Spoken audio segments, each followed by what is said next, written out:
Sahabat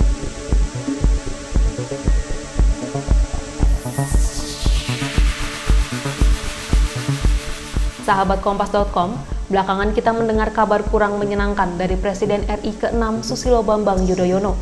Ia dikabarkan mengidap penyakit kanker prostat stadium awal hingga harus menjalani pengobatan di Amerika Serikat. Ngomong-ngomong soal kanker prostat, jenis kanker ini disebut sebagai kanker yang paling banyak dialami pria, sahabat Kompas.com. Lalu, apa itu kanker prostat dan seperti apa gejalanya? Mari kita bahas selengkapnya bersama dokter spesialis urologi Rumah Sakit Universitas Indonesia, Diandra Parikesit.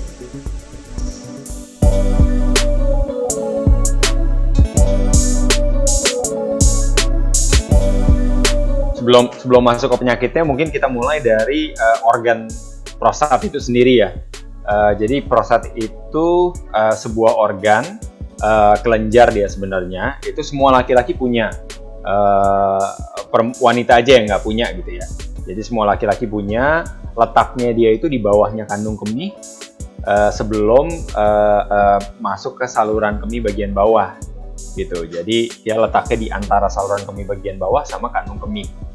Nah, organ ini fungsinya aslinya itu dia biasanya sebesar buah kenari gitu, nggak terlalu besar. Dan dia berfungsinya itu untuk membuat cairan semen. Cairan semen itu yang barengan juga keluar saat ejakulasi, jadi selain sperma. Nah, dengan bertambahnya usia, organ atau kelenjar prostat ini pada laki-laki itu akan membesar. Jadi secara ukuran akan membesar. Itu memang sudah alaminya seperti itu. Gitu. Nah, dengan makin membesar ini, ada satu waktu ya, ada satu masa yang dia bisa menjadi keganasan. Biasanya kita temukan itu pada pria yang udah lanjut usia gitu, di atas 45-50 tahun. Gitu. Makanya kanker prostat itu biasanya mayoritas dideritanya itu oleh laki-laki yang sudah lanjut usia, bukan laki-laki yang muda gitu.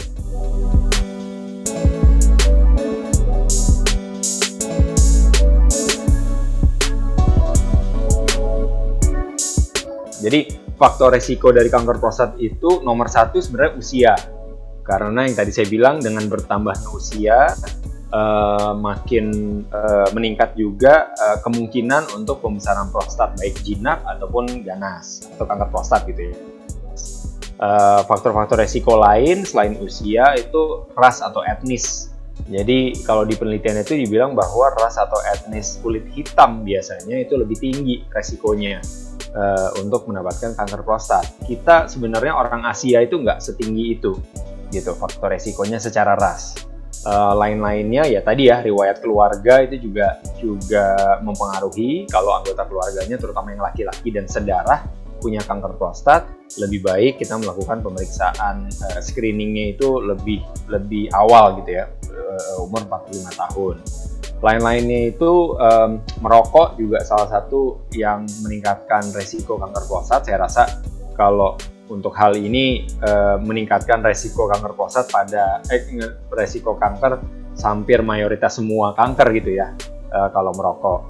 Lain-lainnya itu metabolic syndrome atau yang dikenal dengan kumpulan gula darah, tekanan darah tinggi, kolesterol dan obesitas.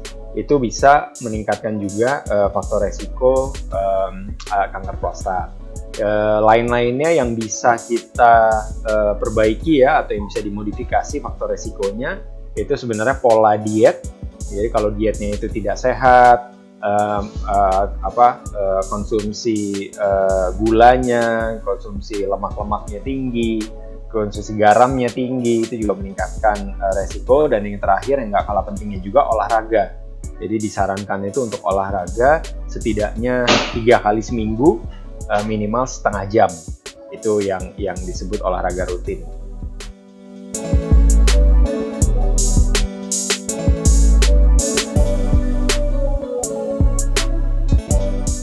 Nah, kanker prostat sendiri kalau kita berbicara mengenai keluhannya, biasanya kanker prostat itu tidak ada keluhan mayoritas. Tidak ada keluhan yang spesifik terhadap kanker prostatnya itu sendiri.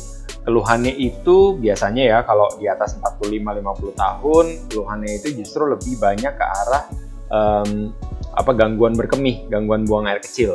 Jadi buang air kecilnya jadi susah, harus mengedan, terputus-putus pancarannya, malam harinya sering ke toilet bolak-balik gitu. Biasanya seperti itu. Kalau pada stadium-stadium awal. Nah, kalau pada stadium lanjut biasanya baru deh ke keluhannya itu lebih dari prostatnya. Biasanya sampai nyeri tulang, sesak napas dan lain-lain, itu udah menandakan adanya metastasis atau penyebaran dari kanker prostatnya itu sendiri.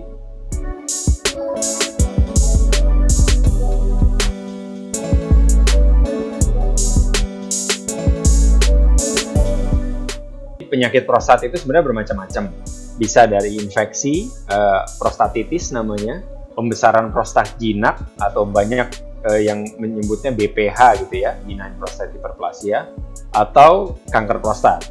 Nah, kalau dalam konteks kanker prostat, biasanya baiknya itu melakukan screening sebenarnya. Jadi kanker itu, saya rasa kanker apapun, lebih baik itu kita menangkapnya atau menemukannya itu di stadium awal dibanding udah stadium lanjut, apalagi sudah metastasis, sudah menyebar gitu ya. Jadi baiknya kita temukannya itu di stadium awal. Itu kenapa pentingnya dilakukan deteksi dini atau screening. Nah, screening ini sebenarnya baik dikerjakan oleh laki-laki di atas 50 tahun dengan gejala berkemih. Jadi kalau gejala yang tadi saya sebutkan ya, buang air kecilnya susah, bolak-balik, pancarannya tidak kencang, terputus-putus gitu. Nah, itu baiknya kalau pria di atas 50 tahun itu melakukan pemeriksaan screening berupa periksa PSA namanya, prostat specific antigen. Itu di lab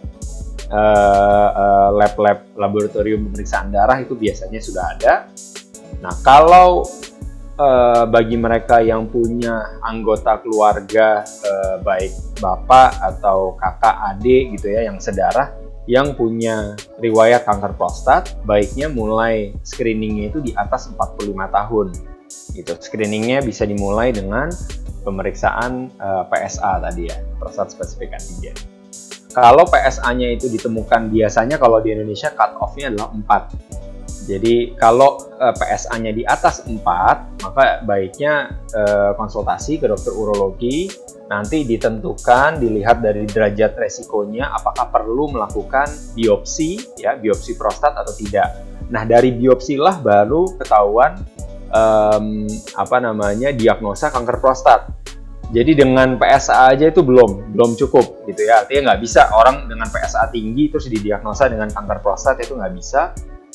Diagnosa kanker prostat itu sendiri ditegakkan ya, dibuat setelah melakukan biopsi prostat. Nah, setelah melakukan biopsi ditemukan kanker prostat, baru kita melakukan namanya staging. Jadi kita mau tahu apakah stadiumnya ini baru di awal, stadium awal, hanya ada di prostat, kelenjar prostatnya itu sendiri, atau sudah keluar dari prostatnya itu sendiri tapi belum metastasis jauh gitu ya. Jadi baru keluar dari organ prostatnya dan menempel ke organ sekitaran, atau bahkan sudah metastasis jauh. Biasanya kalau metastasis jauh itu ke tulang, ke paru-paru dan lain-lain gitu.